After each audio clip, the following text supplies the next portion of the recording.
Mr. Dan Reynolds.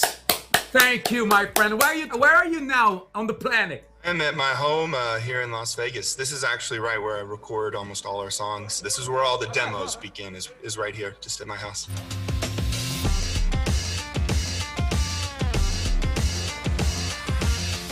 O Imagine Dragons coleciona algumas vindas ao Brasil e shows lotados. Como é que é cantar, Dan, para o público brasileiro? Brazil is the best fans to play for in the world.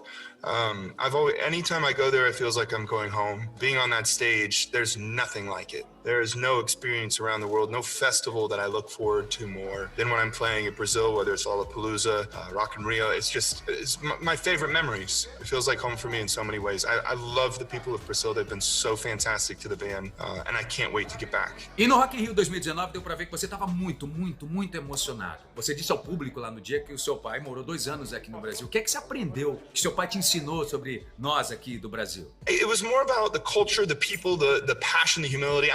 And he also raised me on soccer from the very beginning. If I ever was playing FIFA or something with my friends, it was always Brazil. And now as I've grown up and been able to travel there so much, and the people are everything my dad taught me. More passionate than anyone, humble, and they also just wear their heart on their sleeve. And I'm a very hard on my sleeve person. So for me, I just have always felt a special connection there. E quais artistas brasileiros você costuma ouvir? Conta pra gente. I don't really listen to a lot of mainstream pop Brazilian artists now. It was more that my dad raised me on like classic Brazilian music from a young age. Tom Jobim, do you know him?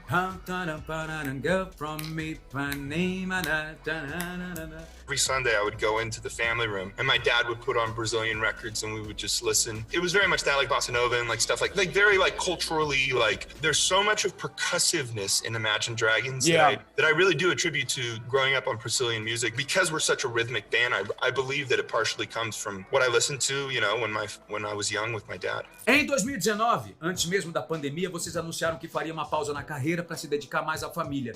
E agora vocês voltaram com tudo, lançando Follow You e Cutthroat. Como foi voltar depois desse tempo? I felt so much anxiety, honestly. It took so much time off. I'd never taken that much time off. We had kind of toured for 10 years straight and then we took 3 years off. I needed it to just be a dad, like do normal dad things, like take my kid to school, like just be, like go to like school events, like stuff like that. I just haven't gotten to do that. But I also miss it, and I miss the tour. I miss all of those things. So I think it was good. And I think there's a healthiness in this record and a celebration in this, a happiness in this record that wouldn't have been there unless we had taken that time off.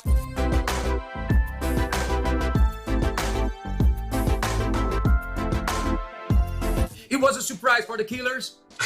Yes. Yes. Really, yeah. I didn't tell them. Yeah. I love the Killers. I grew up listening to the Killers, and I don't know. Hopefully, Brandon takes it as it's certainly intended to be a compliment, right? Yeah, sure. Yeah. As duas músicas são bem pessoais e falam de situações diferentes. De onde você tirou inspiração para voltar com esses 2 singles? O clipe de Follow You, gente, já tem mais de 1 milhão de views em pouco mais de 24 horas. The song itself comes from a pretty serious thing. It's really a song about love. My wife and I were separated for 7 months and we were going to get divorced. So it was obviously super sad. And as I went to sign that paper, she sent me this text message that I got right as I sat down at the table. But it basically said, I love you. I accept you for who you are. She's just an incredible person. And I don't know why, it just made me rethink everything. And I was like, well, why are we getting divorced? And our lawyers were like, come on. Like, give it a break. Decide yourself.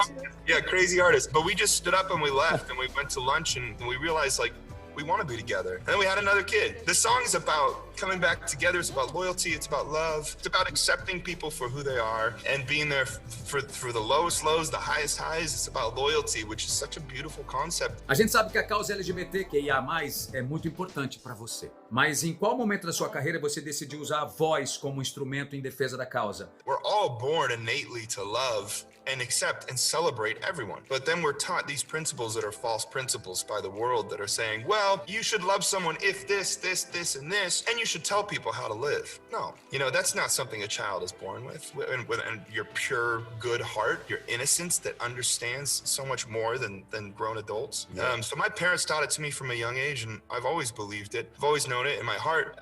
Religion may say other things. I'm not a very religious person now. I'm a very spiritual person. But Yeah, I think that just with great responsibility and privilege, I've led an incredibly privileged life, and being in this band, I think it's a responsibility of artists to speak up for what's happening, injustices around the world, destigmatizing those who are underprivileged, undervalued, and I'm just one puzzle piece doing very little of all these people before me who've led way more difficult lives and fought for these things for a long time. Você doou uma casa no valor de $1 milhão para uma ONG LGBTQIA+, nos Estados Unidos. Qual a sensação de ver a sua casa, que você passou a infância em Las Vegas, virar símbolo de resistência? Our house was a house of love. All our friends, if they got kicked out of their homes, they stayed at our house. Like, it was that house, you know? So it only made sense, we've lived there for 33 years. My parents have lived there, and they're finally selling it off. And I thought, well, why don't I buy it from them and donate it to this incredible foundation that provides therapy and a safe home for LGBTQ youth, a place for them to go out for school. They have incredible therapists there, especially kids who are raised in religious communities or in religious families. It could be a really difficult path for them, to find their place and to know they are perfect the way they are, and they deserve to be celebrated for who they are. So this home is to do that, and it will just continue to be a house of love like it's always been. I'm excited. Vegas needs it. The whole world needs it. These houses, we're going to bring these everywhere in the world. This is just the beginning. Every time we've had the Love Loud Festival, it renews my hope in humanity. It makes me feel like the world's going to be okay, because look at all these incredible people that are just celebrating each other, that aren't judging each other based on race or sexual preference or class or politics. Everyone's coming together and celebrating life. And the thing is, and one of the things this new record is really about, is it's about the finality of life. It's we're here, we're gone.